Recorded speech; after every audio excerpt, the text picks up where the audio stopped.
કઠાણા ખોડિયાર માતાના દર્શન કરવા માટે, તો તમે પણ દર્શન કરી લો. જય માતાજી. જય માતાજી મિત્રો, હું આવી ગયો છું માં ખોડિયાર માતાના દર્શન કરવા માટે. તમે પણ માં ખોડિયાર માતાના દર્શન કરી લો. જય માતાજી. તો ખોડિયાર કઠાણા નવરાત્રી તો હમણાં જ પતી છે. દેવ દિવાળી આવે છે. કરી લેજો.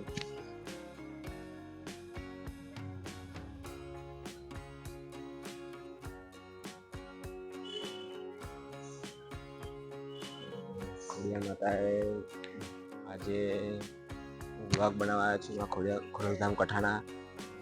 તો મારા વ્લોગને લાઈક, કોમેન્ટ અને શેર કરજો. વધુમાં સપોર્ટ કરજો, કારણ કે મારી ચેનલ બનાવી હજી તો 6-7 દિવસ જ થયા છે. જય માતાજી. બસ એટલું જ કહેવા માંગુ છું. ફરી મળીશું એક નવા વ્લોગની અંદર. જય માતાજી.